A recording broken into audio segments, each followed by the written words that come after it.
किसान भाइयों, गेहूं की बालियां निकलने वाली हैं, लेकिन अगर अभी तक आपने पोटास खाद का इस्तेमाल ही नहीं किया है तो ऐसी कंडीशन में हमें क्या करना चाहिए। पोटास की हम कैसे पूर्ति करें, पोटास हमारी गेहूं की फसल के लिए क्यों आवश्यक है और किस विधि द्वारा अब हम पोटास की पूर्ति कर सकते हैं।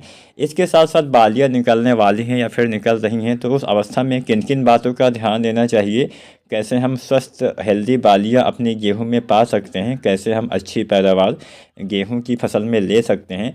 आज की वीडियो में हम यही जानकारी आपको देने वाले हैं, तो पूरी वीडियो के साथ साथियों आप ज़रूर देखिएगा। और कुछ भी आपके मन में अगर सवाल है या सुझाव है तो आप कमेंट भी कर सकते हैं। चलिए ज़्यादा समय नहीं लेते हैं, जानते हैं पोटास आखिर हमें इस्तेमाल कब करना चाहिए। किसान साथियों, गेहूं की फसल में पोटास का इस्तेमाल हमें गेहूं की बुआई के समय ही करना होता है। जब हम गेहूं की बुआई करते हैं, जो हम बेसल डोज वाली खाद डालते हैं, जिसमें हम डीएपी डालते हैं, डीएपी नहीं डालते हैं तो एसएसपी या फिर कोई दूसरी खाद डालते हैं फास्फोरस वाली, साथ में हम पोटास का भी इस्तेमाल करते हैं, साथ में यूरिया वगैरह भी डालते हैं। तो बेसल डोज में ही अगर आप पोटास डालते हैं तो बढ़िया काम करता है। पोटास जो आता है एमओपी पोटास, उसका इस्तेमाल अगर आप करते हैं तो एमओपी पोटास जो 60% वाला आता है, लगभग 25 किलो से लेके और 35 से 37 किलो पर एकड़ के हिसाब तक इसका इस्तेमाल किया जा सकता है। अब ये जो वैरायटी के हिसाब से, वैरायटी के पकने के समय के हिसाब से, उत्पादन क्षमता के हिसाब से पोटास की मात्रा कम ज़्यादा हो जाती है। अगर ज़्यादा उत्पादन देने वाली वैरायटी है तो उसमें पोटास 35 से 37 किलो पर एकड़ के हिसाब तक आप डाल सकते हैं। तो ऐसे ही आपको पोटास का इस्तेमाल करना होता है। बुआई के समय करने से सबसे ज़्यादा लाभ मिलता है।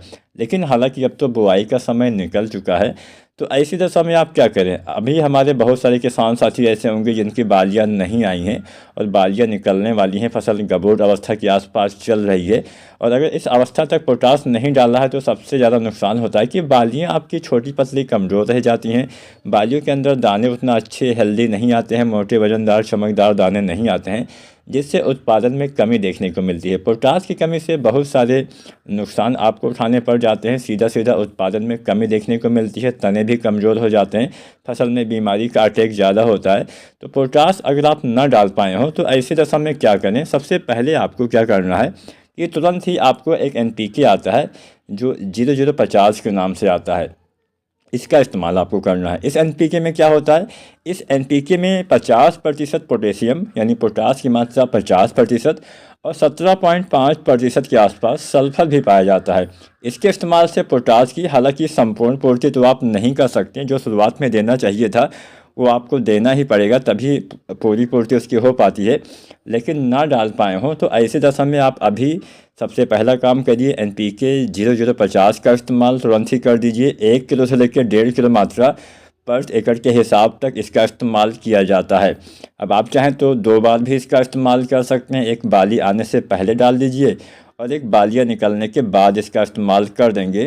तो मैं ऐसा नहीं बोल रहा हूँ कि पोटास की संपूर्ण पूर्ति हो जाएगी, लेकिन हाँ, कुछ आप जो क्षतिपूर्ति है वो कर पाएंगे। हालांकि इसके अलावा भी कुछ एनपीके आते हैं, जैसे एनपीके 13045 भी आता है, जिसमें पोटास के साथ साथ 45% पोटेशियम और 13% नाइट्रोजन जिसमें पाया जाता है। अब इसका इस्तेमाल भी आप कर सकते हैं। मान लीजिए आपको कुछ हल्का सा पीलापन दिखता है पत्तियों में और लगता है कि हाँ कुछ नाइट्रोजन की कमी है, तो ऐसी कंडीशन में 13045 का इस्तेमाल करना फ़ायदेमंद हो सकता है। अगर पीलापन ना हो तो ऐसी कंडीशन में एनपीके 0050 सबसे बढ़िया काम करेगा। कोई भी एनपीके डाल सकते हैं, 1 से 1.5 किलो तक आपको इस्तेमाल करना होता है। ये तो होगा कि हाँ पोटास की पूर्ति कैसे करनी है। अब यहाँ पे एक बात का ध्यान आपको ये भी देना है कि पोटास की पूर्ति के अलावा भी बहुत सारी चीज़ें बालियाँ निकलते समय की जाती हैं। सबसे ज़्यादा ध्यान तो आपको देना है नमी के ऊपर, पानी की कमी इस अवस्था में ना होनी पाए। और तीसरा, पानी अगर आपने ना लगाया हो तो अपने फसल के कंडीशन के हिसाब से, मिट्टी के हिसाब से आपको कमी दिखे तो आप सिंचाई करिए, लेकिन हाँ बहुत ज़्यादा दिन तक पानी भरा ना रहे, इस बात का ध्यान देना है। तो नमी बना के रखिए। नमी की कमी से भी बाली आपकी पतली कमज़ोर छोटी रह जाएंगी। इसके अलावा 2-3 खादें हम गबोट अवस्था में डालते हैं बाली आने से पहले। तो उसमें पहली चीज़ तो हम डालते हैं एनपीके 05234।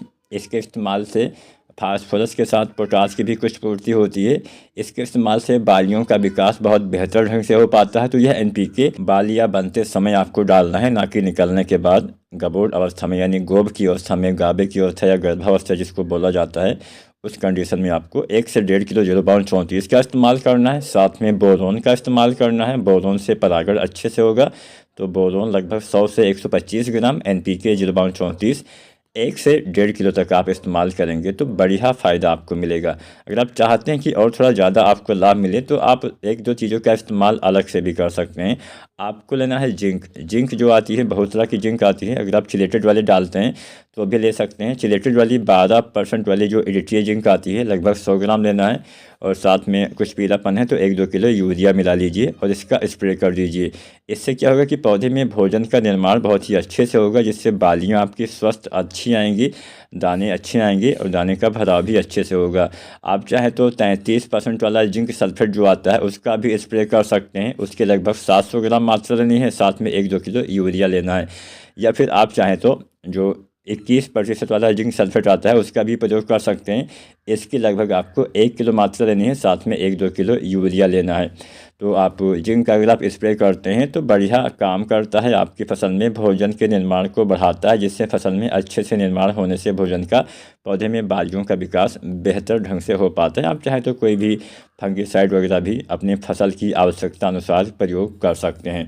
तो बस आज की वीडियो बनाने का उद्देश्य यही था कि हाँ, आप पोटास की पूर्ति कैसे करें, साथ में बालियाँ आने से निकलते समय या निकलने से पहले क्या क्या बातों का ध्यान देना होता है। बालियाँ आने के बाद भी आप NPK 0050 का इस्तेमाल कर सकते हैं, जिससे दाने का भराव अच्छे से होगा।